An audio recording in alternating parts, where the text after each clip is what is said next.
نہ صرف وہاں رہنے والے مسلمان اس پورے سسٹم کے بینیفیشری ہیں, یہاں کے رہنے والے مسلمان بھی بینیفیشری ہیں ان کے ریمیٹنس کے اوپر.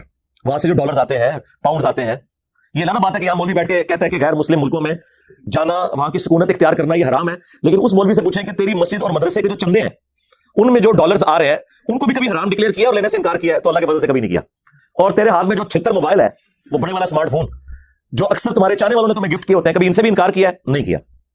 تو وہ جذباتی رویہ ہے. اور پھر اس سے بڑھ کر کے مسلم ملک کون سا ہے کہ جہاں لوگ ہجرت کر جائیں؟ مسلم ملک وہ ہوتا ہے کہ جس کے آئین میں صرف اسلام کا نام لکھا ہو, پریکٹیکلی ایک بجلی کا میٹر لگانے کے لیے بھی اسے ڈیمانڈ نوٹس سے 10 گنا بڑی رشوت دینی پڑے, وہ اسلامی ملک ہے. یعنی ہمارا ملک پاکستان ہے میرے عزیز ہم وطنوں, فرانس کے اندر بیٹھ کے گستاخانہ فلمز اور کارٹون کے اوپر کہہ رہے ہوتے ہیں کہ فرانس کی پروڈکٹس کا بائیکاٹ کریں, اور بیٹھے خود فرانس میں ہوتے ہیں.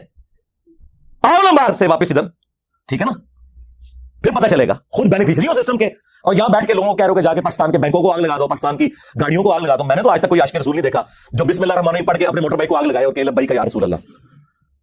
لوگوں کی گاڑیاں, لوگوں کے موٹر سائیکل, لوگوں کے املاک, یہ کون سی اسلام کی خدمت ہو رہی ہے؟ اور یہی وہ چاہتے ہیں کہ آپ یہی کچھ کریں.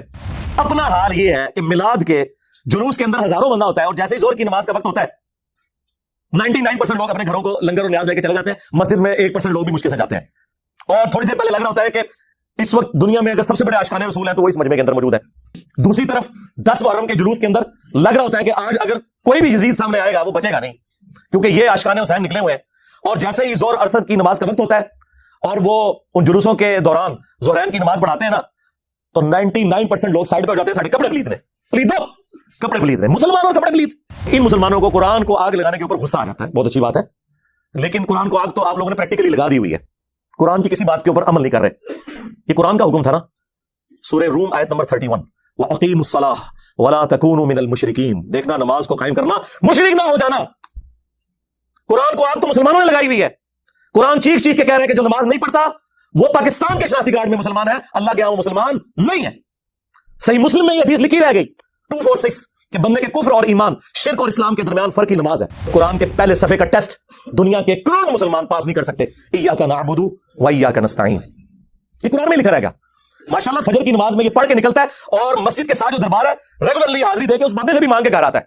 تو کیا نماز تو پڑھی تو مسلمان ہے. تیری ہر نماز کی ہر رکعت میں تو یہ نہ پڑھے تیری نماز ہی نہیں ہوتی. ایاک نعبد و ایاک نستعین, اللہ عبادت بھی تیری کریں گے, دعا بھی تجھی سے مانگیں گے, مدد بھی تجھی سے مانگیں گے. یہاں مدد مانا دعا کے, لیکن یہاں مولویوں نے پھر پٹی پڑھا دی, ان کا نہیں جی امی سے روٹی نہ مانگے. اندازہ کریں قرآن کا مذاق اڑا رہے ہیں, حالانکہ انہیں پتا ہے کہ قرآن میں یہ آیت موجود ہے, وَتَعَاوَنُوا عَلَى الْبِرِّ وَالتَّقْوَى وَلَا تَعَاوَنُوا عَلَى الْإِثْمِ وَالْعُدْوَانِ. نیکی اور پرہیزگاری کے کاموں میں ایک دوسرے کی مدد کرو اور برائی میں الگ رہو.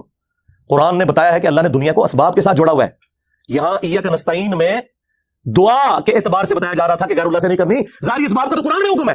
قرآن کے ملینز آف کاپیز دنیا میں موجود ہیں, ملینز آف حافظ قرآن ہے. قرآن کو کوئی آگ نہیں لگا سکتا, دنیا سے ختم نہیں کر سکتا.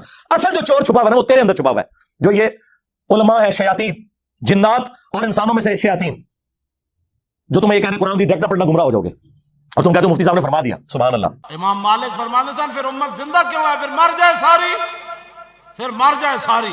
پوری عالم اسلام اس وقت یا تو مر جائے, یا تو مر جائے سارا عالم اسلام, یا پھر حضور کی عزت پر پیر رہ جائے. بس دو باتوں میں سے ایک بات ہے, بس یا سارا اکٹھا ہو کے مر جائے تو یا پھر فرانس کو جواب دے. میں نے کہا تھا بابا جی رک جاؤ, صبر کرو, تو آج کوئی اور شاید اللہ نے چھاڑ دیتی ہے. امت بار ہی مرے, پہلے تیرے بابے کیوں نہیں مر جاندے بابیا, جنہاں دی ڈیوٹیاں سن غوث کتب ابدال, انہوں نے اپنے نبی کا کلمہ نہیں پڑھا ہوا, وہ کدھر مر گئے. جو کل تک اپنے مریدوں کو یوں دیکھ کے تو جلا کے راکھ کر دیتے تھے, آج اتنے بغیرت ہو گئے کہ وہ یوٹیوب سے ویڈیوز نہیں ڈیلیٹ کر سک رہے. لے جاؤ اپنے بابے, تو کسی کام میں نہیں نکلے. پہلے وہ مرن نا, امت تو بیچاری کچھ کر نہیں سکتی, بابوں کے پاس تو اتنے رائٹس ہیں. وہ بابا لبو جی ڈیوٹی ہے جتنے ہارڈ ڈسک پہ ہیں اتنے جس گوشت کی ڈیوٹی ہے وہ لبو ذرا, اس سے میں 295 سیل آواں گا. امت مر جائے, تیرے بابے نہ مر جان, امت مر جائے. امت نو تے تسی مس گائیڈ کیتا ہے, شرک میں ڈبو دیا. وہ جی لاہوری 1000 سال تو بابا بیٹھے ہے تے پال رہا لوگوں, وہ چھڑ دے, آج چندے بند کر دینا گورنمنٹ, کتے پھرن گے دربار ہوتے پڑے, صفائی کرنے والا کوئی نہیں ہوگا, بند کرو چندے. بابا پال رہا ہے, تواڈے چندے تے پلدے نے تے تسی کہتے بابا پال رہا ہے. شرم کی کوئی انتہا ہوتی ہے. یہ لوگ بات کرتے ہیں کہ قرآن جل گیا تو پورے ملک کے اندر ہنگامے کھڑے کیے ہیں. قرآن تم لوگوں نے چلایا ہے شرک پھیلا کے. وہ تو بیچارے شروع سے ہی باپوں کے مخالف ہیں, میں بابا نہیں بہت سارے ہیں, تو پہلے بابیاں دا مخالف شیطان ہویا سی, او شیطان دے آپ بچیا تو بھی بابے دا ہی مخالف ہے. پھر نکے نکے ٹوٹے چلا کے آپ دیکھو مجھے کیا کہتے ہیں. میں نے کہا ابتدا عشق ہے روتا ہے کیا, آگے آگے دیکھ تیرے ساتھ ہوتا ہے کیا. میں کہا جڑا بڑے بابے دا منکر جدو وہ شیطان جڑے آج کل تے ساڈے بابے دا منکر ہے وہ کون ہے. اس واسطے یہ جو چورن بیچ رہے ہیں اس کا نہیں بکے گا. وہ جی مجھے دین سمجھ آیا ہے. میں کہا بیٹھا برف والے کارخانے کے بوت باہر نکل ہے. نبی پاک نے تے تاج پتھر کھاتے ماما تو باہر گیا ہمارے بولتے نہیں نکلتا. تیرے پیو نے پتھر کھانے میں اور تیرے کو چنگا تے بابا کھاتے مریض بھی سینا. کمال والی بات ہے جناب. ایسے ہی بک بکانا شروع کیا باہر نکل بوت. کمال ہے گل ہے. تو اسلام کا کام نہیں کرنا صحیح دین بھلا پھر. چند لوگ آوارہ ذہن کے ان کی تسکین کا سبب ہو. اور تیرے تو پہلوں بھی ایک ذکر نلائق آیا سی جسائیاں انہوں مکا چھڑیا ترہنا تو بھی نہیں. کمال والی گل ہے. تو باب تو کریں گا کی اوہ ابا لبیا کرو. جڑے دن تے لب جانا تینوں مسئلہ حل ہو جانا. تینوں ابا ہی نہیں لبن دے. ابا میں لبیا ہے تو نالی نہیں نکلا. تو نے اپنا ابا چھوڑ دیا. تمہارا ابا تو وہ تھا جسے قرآن میں تمہارا ابا ڈکلیئر کیا گیا تھا النبی اولا بالمؤمنین من انفسہم وازواجہ امہاتہم. کسی نے بغداد میں اپنا ابا بنا لیا, کسی نے اجمیر میں بنا لیا, کسی نے دیوبند میں بنا لیا, کسی نے بریلی میں بنا لیا. ابے تو تم لوگوں نے بدلے ہیں. ابا تو ایک تھا. اور تمہارے تو ایک ایک فرقے میں کتنے کتنے ابے ہیں. سنیوں میں 5 بڑے ابے بنا دیے تم نے, حنفی, شافعی, مالکی, حنبلی اور غیر مقلد کے نام کے اوپر. شیعہ میں کتنے ابے بنا دیے, زیدیہ, اثنا عشریہ, اسماعیلیہ. پھر سنیوں کے حنفیوں کے اندر کتنے ابے بنا دیے, بریلویہ, دیوبندیہ, حیاتیہ, مماتیہ. ابے تو تھوڑے نہیں پہ اتنے ابے نے تھوڑے کے گڑا نہیں جاندے. ابا ہی کسی ابا لب لے آیا سی. ہاں تم نے قرآن اور سنت کے نام کے اوپر عزت اویل کر کے اپنے بابوں کی تعلیمات لوگوں کو سکھائیں. تو دیکھ لو پچھلے 1200 سال میں جتنی عزت تم لوگوں نے اکٹھی کی تھی نا, اس سے زیادہ مٹی پلیت ہوئی ہے ان 12 سالوں کے اندر. بخاری مسلم میں جو حدیث شفاعت ہے جو نبی اسلام ہماری شفاعت کریں گے انشاءاللہ, اس کے اینڈ پہ آتا ہے کہ نبی اسلام کہتے ہیں جب میں آخری دفعہ جہنم کی طرف جاؤں گا تو داروغ جہنم مالک علیہ السلام مجھ سے کہیں گے یا رسول اللہ اب آپ کا کوئی امتی بھی دوزخ میں باقی نہیں ہے سوائے اس کے جسے قرآن نے جنت میں جانے سے روک رکھا ہے. قرآن جب روک لے گا نا تو کوئی نہیں بچا سکتا. یہ ویسے شعر ہے, خدا کا پکڑا چھڑائے محمد کا پکڑا چھڑا کوئی نہیں سکتا. کتنا یہ ظلم کر رہے ہیں, اللہ اور رسول کا مقابلہ کروا رہے ہیں, نعوذ باللہ. اور بخاری مسلم میں لکھا ہے کہ یا رسول اللہ قرآن نے روک لیا ہے, اب آپ کی شفاعت بھی ان کے کام نہیں آئے گی جن کو قرآن نے جنت میں جانے سے روک لیا. اور قرآن نے کن کو روک لیا, انه من یشرک باللہ فقد حرم اللہ علیہ الجنہ ومأواہ النار وما للظالمین من انصار. بے شک جو کوئی بھی اللہ کے ساتھ شرک کرے گا اللہ نے اس میں جنت حرام کر دی ہے, اس کا ٹھکانہ جہنم ہے, وہاں اس کا کوئی مددگار نہیں ہوگا. قرآن نے جنت حرام کر دی ہوئی ہے.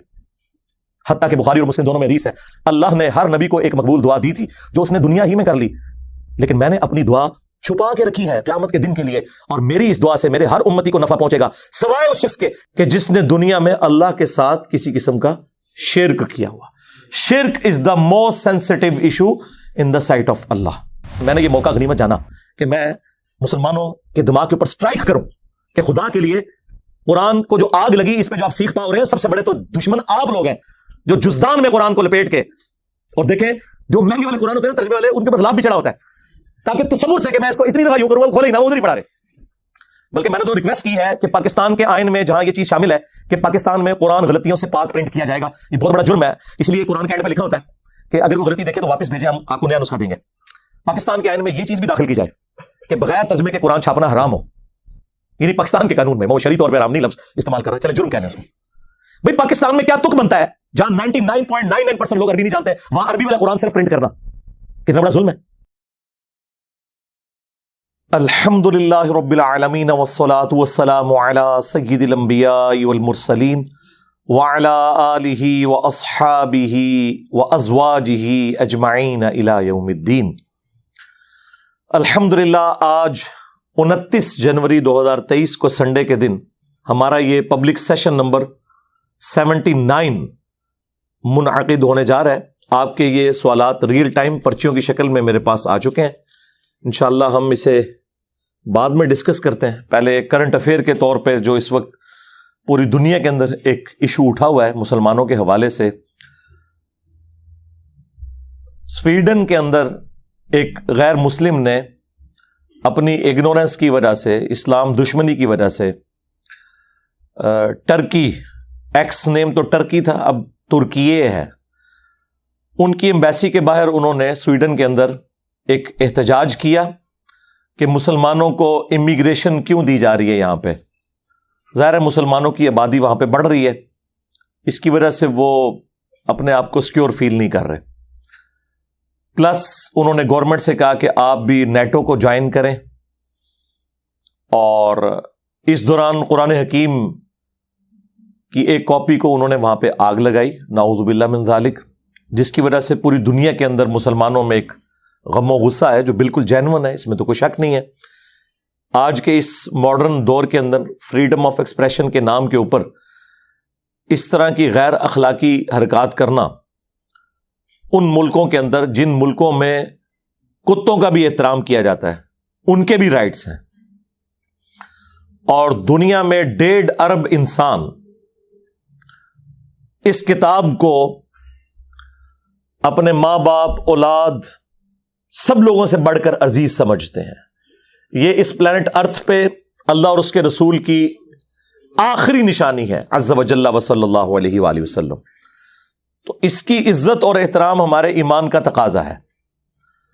اسی وجہ سے آپ دیکھ رہے ہیں کہ مین میڈیا کے اوپر بھی یہ چیز کافی ہائی لائٹ ہوئی, اور دنیا میں وہ کنٹریز جو کہ عموماً سمجھے جاتے ہیں کہ یہ یورپ اور امریکہ کے انفلوئنس میں ہیں, انہوں نے بھی اس واقعے کے اوپر سخت احتجاج کیا, جس میں ٹاپ آف دا لسٹ سعودی عرب ہے, UAE ہے, ایران ہے, اور خود ترکیے. اس میں بھی ان کے ملک کے اندر کافی بڑا احتجاج ہوا سویڈن کی ایمبیسی کے سامنے. اور الحمدللہ یہ مسلمانوں کی تربیت ہے کہ مسلمانوں نے اس کے ریونج میں بائبل کو آگ نہیں لگائی. ویسے تو وہ کرسچن بھی نہیں ہوگا, یہ زیادہ تر تو سیکولر اور ایتھیسٹ لوگ ہیں, ان کا کوئی دین مذہب ہی نہیں. اور طیب اردگان نے بڑا سخت بیان جاری کیا. انہوں نے ویڈیو میں یہ بات کی کہ ہم سویڈن کی نیٹو میں جو شمولیت ہے اس کی مخالفت کریں گے اس واقعے کے بعد. اور اس کے علاوہ بھی کافی سخت انہوں نے گفتگو کی. اور انہی دنوں میں ان کا جو ڈیفنس منسٹر تھا, ڈیفنس سیکٹری, اس کا کوئی دورہ بھی تھا ٹرکی کا, ترکیے کا, جو کینسل کر دیا گیا اسی وجہ سے کہ انہوں نے یہ بے حرمتی والا کام کیا. یہ واقعے وقتاً فوقتاً ہوتے رہتے ہیں. ناروے میں بھی ہوا تھا, آپ کو پتا ہے, 2019 نومبر کے اندر. اس کے اوپر بھی میں نے کافی تفصیلی ویڈیو ریکارڈ کروائی تھی. اس کے علاوہ بھی گستاخانہ فلمز اور کارٹونز کے حوالے سے بھی میرا کاؤنٹر نیریٹو آلریڈی ریکارڈڈ ہے. بار بار یہ گفتگو کرتے ہوئے بھی بعض اوقات ایک تکلیف سے گزرنا پڑتا ہے, لیکن چونکہ اب یہ ایک موقع ہے کہ ہم امت کو اس حوالے سے تھوڑی گائیڈ لائنز دیں کہ انہوں نے کرنا کیا ہے. سب سے پہلے تو یہ ہے کہ یہ جو احتجاج کا طریقہ اختیار کیا گیا ہے پلے کارڈز کے ذریعے اور ایمبیسیز کے باہر, یہ بہت اچھا طریقہ ہے. اس ماڈرن ورلڈ میں آپ نے احتجاج اسی طریقے سے ریکارڈ کروانا ہے. لیکن کسی کی گاڑی کو آگ لگا دینا, کسی بلڈنگ کے اوپر پتھراؤ کرنا, اور عام جو پولیس کے اہلکار ہیں جن کا کام سیکیورٹی کے اوپر ہے انہیں مارنا پیٹنا, یہ بالکل غیر اخلاقی حرکات ہیں. اس کی کوئی ضرورت نہیں ہے. ان بیچاروں کا کیا قصور ہے؟ وہ تو اپنی ایک ڈیوٹی پوری کر رہے ہیں. ظاہر ہے وہ گورنمنٹ کی غلط پالیسی ہے, اور دیکھیں بعد میں سویڈن کو احساس بھی ہوا ہے اور انہوں نے خود بھی مذمت کر دی.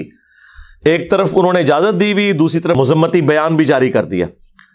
تو انہیں احساس ہو گیا کہ یہ کام یعنی ایک لمٹ کو کراس کر گیا. بہرحال ایسے سارے مواقع کے اوپر کوئی ایسی ایکٹیویٹی پرفارم نہیں کرنی چاہیے جس کی وجہ سے ان کے اصل مقاصد پورے ہو جائیں. اصلی جو ان کا مقصد ہے وہ ہے مسلمانوں کی امیگریشن کے حقوق وہاں سے ختم کرنا.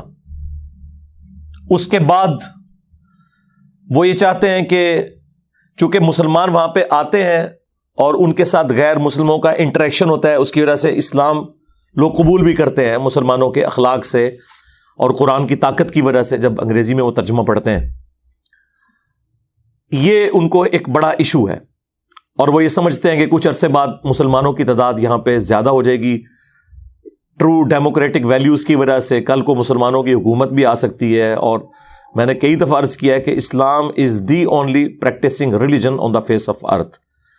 اس پلانٹ ارتھ پہ اگر کوئی پریکٹسنگ ریلیجن ہے نا, وہ صرف اسلام ہے. باقی مذہب بھی چل رہے ہیں, سکھ بھی بڑے اسٹرانچ ہیں اپنے عقائد کے اندر, یہودی بھی بڑے اسٹرانچ ہیں, لیکن اتنے بڑے پیمانے کے اوپر پریکٹسنگ ریلیجن جس کے ماننے والے 1.5 ارب کے قریب 1.5 بلین لوگ ہوں, آج بھی اسی طریقے سے 5 وقت نماز پڑھی جاتی ہو پوری دنیا کے اندر, اور آج بھی وہ انٹرنیشنل گیدرنگ حج کی ہوتی ہو, آج بھی سارے مسلمان ایک ہی طرف رخ کر کے نماز پڑھتے ہوں, اب اتنے بڑے لیول کے اوپر اور کسی بھی مذہب کے فالوورز نہیں ہیں, اور نہ اتنی سختی سے کاربند اپنی تمام کمزوریوں کے باوجود. تو کوئی ایسی ایکٹیویٹی پرفارم نہیں ہونی چاہیے کہ وہاں پہ رہنے والے جو کاروباری لوگ ہیں, جنہیں وہاں پر کمائی کا ایک اچھا ذریعہ میسر ہے, وہاں پہ تو آپ کو پتہ ہے رول آف لا ہے, باہر کے لوگوں کو بھی وہ پورے مواقع دیتے ہیں. نہ صرف وہاں رہنے والے مسلمان اس پورے سسٹم کے بینیفیشری ہیں, یہاں کے رہنے والے مسلمان بھی بینیفیشری ہیں ان کے ریمیٹنس کے اوپر. وہاں سے جو ڈالرز آتے ہیں, پاؤنڈز آتے ہیں, یہ علیحدہ بات ہے کہ یہاں مولوی بیٹھ کے کہتا ہے کہ غیر مسلم ملکوں میں جانا, وہاں کی سکونت اختیار کرنا یہ حرام ہے, لیکن اس مولوی سے پوچھیں کہ تیری مسجد اور مدرسے کے جو چندے ہیں ان میں جو ڈالرز آ رہے ہیں ان کو بھی کبھی حرام ڈکلیئر کیا اور لینے سے انکار کیا ہے؟ تو اللہ کے فضل سے کبھی نہیں کیا. اور تیرے ہاتھ میں جو 76 موبائل ہے, وہ بڑے والا اسمارٹ فون جو اکثر تمہارے چاہنے والوں نے تمہیں گفٹ کیے ہوتے ہیں, کبھی ان سے بھی انکار کیا ہے؟ نہیں کیا. تو وہ جذباتی رویے ہیں. اور پھر اس سے بڑھ کر کے مسلم ملک کون سا ہے کہ جہاں لوگ ہجرت کر جائیں؟ مسلم ملک وہ ہوتا ہے کہ جس کے آئین میں صرف اسلام کا نام لکھا ہو, پریکٹیکلی ایک بجلی کا میٹر لگانے کے لیے بھی اسے ڈیمانڈ نوٹس سے 10 گنا بڑی رشوت دینی پڑے. وہ اسلامی ملک ہے, یعنی ہمارا ملک پاکستان. اے میرے عزیز ہم وطنوں, ہر معاملے میں آپ کو ٹیڑھے طریقے سے رشوت کے ذریعے چلنا پڑے, جہاں کی عدلیہ 20 سال تک انصاف نہ دے سکے, قیدیوں کے مرنے کے بعد یہ پتا چلے کہ وہ بے گناہ تھے. وہ اسلامی ملک ہیں, یعنی کہ پاکستان, یا وہ اسلامی ملک ہیں کہ جہاں پہ فریڈم آف ایکسپریشن ہے اور وہاں پہ تمام مذاہب کے لوگ آزادی کے ساتھ امن کی زندگی گزار رہے ہیں. حتیٰ کہ جو سو کالڈ اسلامک ملک ہیں, پاکستان, سعودیہ, ایران, وہاں پہ بھی جو دینی طبقہ ہے مسلمانوں کے, انہوں نے بھی اگر پناہ لینی ہوتی ہے تو یورپ اور امریکہ میں جاتے ہیں. تو مجھے بتائیں اسلامی ملک پھر یہ ہیں کہ وہ ہیں؟ خالی نام لگانے سے بات کیا کریں جی. غیر مسلم ملکوں میں ہمیں تو غیر مسلم ملک وہی نظر آ رہے ہیں کہ جہاں صرف نام اسلام والا ہے, کام سارے غیر مسلموں والے ہیں. اور اصل میں مسلم ملک وہ ہیں کہ جن کا نام غیر مسلموں والا ہے, کام میجورٹی اسلام والے ہیں. جس دین میں عدل نہ ہو, قرآن میں اللہ تعالیٰ نے جگہ جگہ یہ چیز نازل فرمائی ہے کہ اللہ تعالیٰ نے کتابیں اور انبیاء ایک مقصد کے لیے بھیجے ہیں کہ دنیا کو عدل و انصاف سے بھرنا ہے. عدل کے اندر ہی ہر چیز آ جاتی ہے, حقوق اللہ بھی, حقوق العباد بھی. یہ بھی عدل کا تقاضا ہے نا کہ اللہ کا حق آپ کسی اور کو نہ دیں. توحید عدل ہے نا, ماں باپ کے حقوق عدل ہے, بیوی بچوں کے ساتھ حسن سلوک کرنا عدل ہے, کسی کو دھوکہ نہ دینا یہ عدل ہے. اور عدل و انصاف کا حالیہ آپ کے سامنے ہے اس ملک کے اندر. تو یہ اسلامی غیر اسلامی ملک ان چکروں سے باہر نکلے, خدا کے لیے کوئی ایسی ایکٹیویٹی پرفارم نہ کریں. فرانس کے اندر بیٹھ کے گستاخانہ فلمز اور کارٹون کے اوپر کہہ رہے ہوتے ہیں کہ فرانس کی پروڈکٹس کا بائیکاٹ کریں, اور بیٹھے خود فرانس میں ہوتے ہیں. آؤ نا باہر سے واپس ادھر, ٹھیک ہے نا, پھر پتہ چلے گا. خود بینیفیشری ہو سسٹم کے, اور یہاں بیٹھ کے لوگوں کو کہہ رہے ہو کہ جا کے پاکستان کے بینکوں کو آگ لگا دو, پاکستان کی گاڑیوں کو آگ لگا دو. میں نے تو آج تک کوئی عاشق رسول نہیں دیکھا جو بسم اللہ الرحمن الرحیم پڑھ کے اپنے موٹر بائک کو آگ لگائے اور کہ لبیک یا رسول اللہ. لوگوں کی گاڑیاں, لوگوں کے موٹر سائیکل, لوگوں کی املاک, یہ کون سی اسلام کی خدمت ہو رہی ہے؟ اور یہی وہ چاہتے ہیں کہ آپ یہی کچھ کریں. اور میرے خیال ہے جو ان کے مقاصد ہیں وہ مسلمان بڑے اچھے طریقے سے پورے کر رہے ہیں.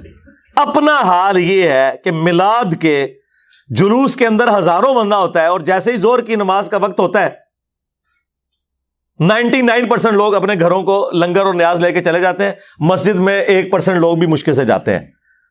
اور تھوڑی دیر پہلے لگ رہا ہوتا ہے کہ اس وقت دنیا میں اگر سب سے بڑے عاشقان رسول ہیں تو وہ اس مجمع کے اندر موجود ہیں. دوسری طرف 10 محرم کے جلوس کے اندر لگ رہا ہوتا ہے کہ آج اگر کوئی بھی یزید سامنے آئے گا وہ بچے گا نہیں, کیونکہ یہ عاشقان حسین نکلے ہوئے ہیں. اور جیسے ہی ظہر اور عصر کی نماز کا وقت ہوتا ہے اور وہ ان جلوسوں کے دوران ظہرین کی نماز پڑھاتے ہیں نا, تو 99% لوگ سائڈ پہ ہو جاتے ہیں. ساڑھے کپڑے پلیت نے, پلیت دو کپڑے پلیت نے, مسلمان اور کپڑے پلیت, اور چند لوگ آپ کو نماز پڑھتے ہوئے نظر آئیں گے. یہ پریکٹیکلی مسلمانوں کی حالت ہے. اور ان مسلمانوں کو قرآن کو آگ لگانے کے اوپر غصہ آ جاتا ہے. بہت اچھی بات ہے, لیکن قرآن کو آگ تو آپ لوگوں نے پریکٹیکلی لگا دی ہوئی ہے. قرآن کی کسی بات کے اوپر عمل نہیں کر رہے. یہ قرآن کا حکم تھا نا. سورہ روم آیت نمبر 31, وَأَقِيمُوا الصَّلَاةَ وَلَا تَكُونُوا مِنَ الْمُشْرِكِينَ. دیکھنا, نماز کو قائم کرنا, مشرک نہ ہو جانا. قرآن کو آگ تو مسلمانوں نے لگائی ہوئی ہے. قرآن چیخ چیخ کے کہہ رہا ہے کہ جو نماز نہیں پڑھتا وہ پاکستان کے شناختی کارڈ میں مسلمان ہے, اللہ کے ہاں وہ مسلمان نہیں ہے. صحیح مسلم میں یہ حدیث لکھی رہ گئی 246 کہ بندے کے کفر اور ایمان, شرک اور اسلام کے درمیان فرق ہی نماز ہے. یہ حدیث مسلم میں ہی لکھی رہ گئی کہ ابن مسعود رضی اللہ تعالیٰ عنہ کہتے ہیں کہ جماعت کے ساتھ نماز پڑھنا یہ سنت خدا ہے, یہ تمہارے نبی کی وہ سنت ہے جو اللہ نے انہیں عطا کی. اگر اسے چھوڑ دو گے تو برباد ہو جاؤ گے. رسول اللہ کے زمانے میں اگر کوئی بیمار بھی ہوتا اور 2 بندوں کے سہارے مسجد میں آ کے نماز پڑھ سکتا تو اس کی کوشش ہوتی کہ میں مسجد میں جماعت سے نماز پڑھوں, کہیں مجھے منافق نہ شمار کر لیا جائے. جماعت چھوڑنے پر رسول اللہ کے زمانے میں سمجھا جاتا تھا صلی اللہ علیہ وآلہ وسلم کے بندہ منافق ہے. صحابہ کرام کو, اہل بیت کو کب معلوم تھا کہ ایسی امت بھی آنے والی ہے جو آپ سے بڑا عاشق رسول ہونے کا دعویٰ کرے گی اور نماز ایک نہیں پڑھے گی. تو وہ کہتے یار یہ تو بڑا آسان اسلام ہے. تو یہ حدیثیں تو مسلم شریف میں لکھی رہ گئیں. پریکٹیکلی کس نے عمل کیا اس کے اوپر؟ یہ حدیث ترمذی میں لکھی رہ گئی کہ ہمارا اور منافقین کا عہد نماز کی بنیاد پہ ہے, جس نے نماز چھوڑی اس نے کفر کیا. ہاں, یہ صحابہ کرام علیہم رضوان کا فتویٰ ترمذی میں ہی رہ گیا. عبداللہ بن شقیق تابعی کہتے ہیں کہ صحابہ کرام علیہم رضوان تارک الصلاح کے سوا کسی کی تکفیر نہیں کرتے تھے. صرف بے نمازی کو وہ کافر سمجھتے تھے, باقیوں کو وہ تمام غلطیوں کے باوجود مسلمان تصور کرتے تھے. اندازہ کریں, یہ ترمذی میں لکھا رہ گیا جناب. ہاں, ہم جب چیخ چیخ کے یہ باتیں بیان کرتے ہیں لوگ کہتے ہیں یار یہ کس قسم کی باتیں کر رہے ہیں, یہ کہاں پہ لکھی ہوئی ہیں؟ سرکار کتابوں میں لکھی ہوئی ہیں. یہی تو ہم آپ سے کہہ رہے ہیں کہ مرنے سے پہلے اے مسلمان کر لے اس پہ غور. کتابوں کا خدا اور ہے, بابوں کا خدا اور. یہ حدیث ابو داؤد میں ہی لکھی رہ گئی کہ بچہ جب 7 سال کا ہو جائے تو اسے نماز کا حکم دو, اور نہ پڑھے 10 سال کی عمر میں اسے سزا بھی دو, اور 10 سال کے بچوں کے بستر بھی الگ کر دو. یہ ابو داؤد میں لکھی رہ گئی حدیث. عمل کس نے کیا؟ یہ حدیث ابن ماجہ میں لکھی رہ گئی کہ نبی علیہ السلام نے فرمایا اے معاذ, اللہ کے ساتھ شرک نہ کرنا, خواہ تمہارے ٹکڑے ٹکڑے کر دیے جائیں, تمہیں قتل کر دیا جائے, سولی دے دیا جائے, یا آگ میں زندہ جلا دیا جائے, شرک نہ کرنا. یہ پہلی نصیحت. اسی حدیث میں دوسری نصیحت, نماز نہ چھوڑنا. تمہارا اللہ کے ساتھ عہد نماز کی بنیاد پہ ہے, اگر تم نے نماز چھوڑ دی تو اللہ کا ذمہ اٹھ گیا تم سے. اور تیسری چیز فرمایا شراب نہ پینا, یہ تمام برائیوں کی جڑ ہے.